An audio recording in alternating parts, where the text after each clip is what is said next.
Assalamualaikum everyone. Welcome to Knowledge Zone. As in the previous class, as you know, we are starting our paper 2 first chapter, that is the world during the world wars. In the previous video, we are discussing about some small things, some basic things about the world wars, right? As you know, the first half 20th century यानी कि 1900 से 1950 के दौरान में Eric Hobson ने as of extreme कहा गया है। क्यों कहा गया? क्योंकि यहाँ पर ये सिर्फ 50 इयर्स के स्पैन में हम बहुत तेजी से ग्रोथ हुए अब तक के, इसलिए ये एज को एज ऑफ एक्सट्रीम कहा गया। जहाँ पर rapidly growth in medical field, हम मेडिकल फील्ड में बहुत ज़्यादा तेजी से बढ़े, जैसे आपकी लाइफ एक्सपेक्टेंसी रेट बहुत ज़्यादा ग्रोथ होने लगा। इंक्रीजिंग इन बेटर एजुकेशन, हम एजुकेशन में भी अच्छा आगे बढ़ने लगे, इजीली हमको एजुकेशन एक्सेसिबल होने लगी यही 50 इयर्स के दौरान। New discovery of science like atom और भी बहुत सारे साइंस की टेक्नोलॉजी न्यू डिस्कवर होने लगे यही 50 इयर्स के दौरान। और साथ में मोर देन 100 कंट्रीज इंडिपेंडेंट, और 100 से ज्यादा कंट्रीज यही 50 इयर्स के स्पैन में क्या हुए? इंडिपेंडेंट बने। इंडिपेंडेंट यानी आजाद हुए। सो ये हम लास्ट वीडियो में पढ़ चुके हैं। Today we are going to discuss causes of the world war, कि वर्ल्ड वॉर के कॉजेस क्या है, क्यों हुआ वर्ल्ड वॉर, क्या वजह है वर्ल्ड वॉर की होने की, ये कॉजेस बताएंगे। तो first is aggressive nationalism, right? All of you take out your readers, chapter number 12, aggressive nationalism. The ideology of nationalism was a positive impulse. Many newly formed modern nations were formed created in Europe because of people's strong feeling of nationalism. तो ये एक ideology है। Nationalism क्या है? एक ideology, एक idea है जो पॉजिटिव वे में काम करने लगा बहुत तेजी से, इम्पल्सिव, बहुत तेजी से काम करने लगा। जहाँ पर यूरोप के कई न्यू नेशंस यही आइडियोलॉजी, यही फीलिंग के साथ न्यू कंट्रीज फॉर्म होने लगे ये फीलिंग्स के साथ। Nationalism is nothing but patriotic feeling, देशभक्ति कह सकते हैं आप। It was also the force behind the unification of Germany and Italy. So और एक भी चीज क्या है इसकी नेशनलिज्म, ये फीलिंग्स पैदा होने की, जैसा कि प्रीवियस 9th क्लास में हम पढ़े हिस्ट्री के चैप्टर में, unification of Germany, unification of Italy, यानी किस तरह से इटली और जर्मनी पूरे यूनिफिकेशन, यूनाइट होके अपने नेशन को क्या करे, फ्रीडम करे, इंडिपेंडेंट बनाए। तो वही सब दूसरे कंट्रीज यूरोप के भी उसको देख के क्या करें, उसको सीखे अपने भी नेशंस को, अपने भी कंट्रीज को क्या करने लगे, यूरोपियन कंट्रीज आजाद करने की कोशिश करे, राइट? एंड साथ ही साथ but this ideology create pride in this nation, और ये आइडियोलॉजी कुछ नेशन में प्राइड माने गए, प्राइड यानी अच्छी साबित हुई, एकदम पॉजिटिव वे में काम करी, बट उसके साथ ही साथ against the neighbouring country hated the country, और आसपास के कुछ ऐसे कंट्रीज भी थे जो कि हमको हेटेड यानी कि नफरत कर रहे थे कि हम ऐसी आइडियोलॉजी मान रहे हैं जहां पर पीपल्स के हिसाब से कंट्री रन होना, पीपल्स अपने हिसाब से रिप्रेजेंटेटिव चुनना, समझे? जो वहां पर भी पीपल्स अपने हिसाब से कोई भी कंट्री में अपना रिप्रेजेंटेटिव चुनता, कोई भी रिप्रेजेंटेटिव बनाता अपनी वोटिंग से, वैसे कंट्री को डेमोक्रेसी बोलते। तो हर कंट्री यूरोपियन यही चाहती थी कि उसकी कंट्री क्या होना, डेमोक्रेटिक कंट्री बनना। Italian fascism and national socialism of Germany Nazi were the other form of aggressive nationalism and destructive move from 1923. 1923 में दोनों भी जर्मनी एंड साथ ही साथ इटाली, ठीक है, ये दोनों के दोनों कंट्रीज क्या होने लगे, ये लोग भी बहुत तेजी से, ये लोग भी बहुत ज्यादा तेजी से क्या करने लगे, अपनी कंट्रीज को क्या करने लगे, इंडिपेंडेंट करने की कोशिश करने लगे। तो ये जो एग्रेसिव नेशनलिज्म ये लोग फॉलो कर रहे थे, जर्मनी और इटाली, ये बहुत ज्यादा डिस्ट्रक्टिव मोड फॉलो कर रहे थे, ये पीसफुली नहीं फॉलो कर रहे थे। ये लोग जर्मनी और इटाली में जो फेसिज्म, जो नाजिज्म थे, ये लोग एग्रेसिव नेशनलिज्म के नाम पर डिस्ट्रक्टिव मोड करने लगे 1923 में। Fascist promote aggressive nationalism and the image of victory Germany ruling over the. तो फेसिस्ट क्या करता था, प्रमोट करने लगा फेसिस्ट क्या, एग्रेसिव नेशनलिज्म, यानी कि अपने देश के लिए लड़ना, अपने देश के लिए आवाज उठाना, अपने देश के लिए खड़े होना, इस तरह के गलत इस तरीकों से फेसिज्म फैलाने लगे। और साथ ही साथ वही वक्त में विक्टोरिया जर्मनी, यानी कि जर्मनी में विक्ट्री भी हासिल कर लिया था, कौन, Adolf Hitler, over the world. They also mobilized the Germany against the other nation of Europe. और साथ ही साथ सब जने मोबिलाइज आने के एक तरफ से जर्मन के दूसरी तरफ क्या होने लगे, जो बाकी के कंट्रीज थे जर्मन के अगेंस्ट हो गए, जर्मनी के जितने भी पूरे बाकी के नेशंस उसके यूरोप के उसके जर्मनी के अगेंस्ट हो गए। तो ये एक कॉज बताया गया नेशनलिज्म, यानी कि लोगों में देशभक्ति जगने लगी। तो हर कोई नेशन और यूरोपियन नेशन वाला चाह रहा था कि भाई अपना देश क्या हो जाना, आजाद हो जाना, हम भी फ्रीडम से रहना, हम भी आजादी से रहना। तो ये जो फीलिंग्स एग्रेसिव नेशनलिज्म थी वो भी एक क्या कॉज बताया गया, वर्ल्ड वॉर का एक कॉज बताया गया। And next imperialism. इंपीरियलिज्म का मतलब क्या होता, with the growth of the industrial capitalism, European country like Britain, Germany and US need to access raw material and market for their product। तो यहाँ पर एक इंडस्ट्रियल रेवोल्यूशन बहुत तेजी से स्टार्ट हुआ, इंपीरियलिज्म। तो यहाँ पर क्या हुआ, कई यूरोपियन कंट्री जैसे कि ब्रिटेन है, जर्मनी है, यूएस है, ये लोगों को जरूरत थी किसकी, रॉ मटेरियल की, राइट। रॉ मटेरियल की लोगों को बहुत ज्यादा जरूरत थी, वो रॉ मटेरियल लाके उसका प्रोडक्ट बना के वो लोग मार्केट में बेच सके, उसे इनकम सोर्स बना सके। तो ये एक इंडस्ट्रियल रेवोल्यूशन रेस चलने लगी ये लोगों के बीच में। They wanted to invest their growing capital in the colony. तो ये लोग चाह रहे थे, अमेरिका हो, जर्मनी हो, ब्रिटेन हो, ये लोग क्या कर रहे थे, अपने अपने इंडस्ट्रियल के बड़े बड़े प्लांट्स क्या कर रहे थे, जहां पर भी ये लोग कॉलोनीज बनाकर, जहां भी ये लोग कब्जा बनाकर रखे हुए थे, वहां पर वो इंडस्ट्रीज खोलकर वहां पर अपना कैपिटल यानी पैसे को इन्वेस्ट कर वहां से रॉ मटेरियल निकालकर कमाकर अपने नेशन को डेवलप करने की सोच रहे थे। जैसा कि इंडिया है, इंडिया में ब्रिटिश आए, आके हमारा पूरा एक्सप्लॉइट करके चले गए, राइट ना। इसी तरह से सभी जितने भी यूएस, जर्मनी, बड़े बड़े डेवलप्ड नेशंस थे वो वक्त में, ये लोग क्या कर रहे थे, दूसरे कंट्रीज में बड़े बड़े इंडस्ट्रियल सेटअप्स कर रहे थे।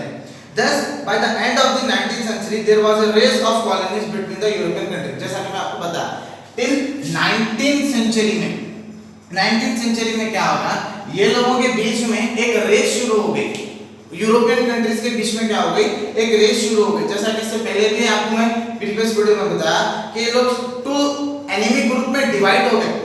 एक जो है जर्मनी, ऑस्ट्रिया, हंगेरिया, और एक जो ग्रुप है ब्रिटेन, फ्रांस और रशिया। इस तरह के ग्रुप डिवाइड हो गए। लोगों में क्या हो गई, रेस शुरू हो गई कि ज्यादातर ज्यादा हम कॉलोनीज यानी कि हम कब्जा करना, हम राज करना पूरी दुनिया पर, और ज्यादा से ज्यादा जो भी कॉलोनीज है उसका जो भी रॉ मटेरियल है हम यूज करना पड़ के, इस तरह की एक रेस शुरू हो गई थी सो यूरोपियन कंट्रीज के बीच में। The newly merged industrial power like Germany and Italy wanted to redivide the colony by the old industrial power were not ready for this। तो जो पुराने जो ऑलरेडी इंडस्ट्रियल पावर्स थे, यानी कि जो पुराने पहले से ही पावर्स थे, जैसा कि यूएस है, जैसा कि जर्मनी है, जैसा कि ब्रिटेन है, ये पहले के पहले जो ओल्ड कंट्रीज थे इंडस्ट्रियलाइजेशन, तो जैसा कि न्यू कंट्रीज मर्ज हुई, जर्मनी और इटाली ऐड हुए, तो ये लोग चाह रहे थे कि भाई जितने भी कॉलोनीज हैं हम क्या करेंगे, इसको रीडिवाइड कर लेंगे और सब मिलके बांट लेंगे। मगर जो ओल्ड इंडस्ट्रियल पावर थे वो लोग एक्सेप्ट नहीं कर रहे थे बात को, वो लोग ये चीज के लिए रेडी नहीं हो रहे थे। वो लोग चाह रहे थे कि हमारे कॉलोनीज है, हम जो भी कंट्री पे कब्जा करें वो हमारे रहते हैं, हम इसमें से किसको भी बांटने वाले नहीं हैं। There is a lot of tension often leading to wars. तो इसके बीच में क्या हुई, लोगों के बीच में लड़ाई, एक झगड़ा हो गया जो एक कॉज बताया जाता है वर्ल्ड वॉर का। तो imperialism is nothing but supremacy, बड़ा बनना, मैं रूल करना, मैं सबके ऊपर कंट्रोल करना, पूरे वर्ल्ड में मैं पावरफुल बनना। तो हर कंट्री यूरोपियन ये चाहने की वजह से भी इंपीरियलिज्म भी क्या है, cause of the world war बताया जाता है, राइट।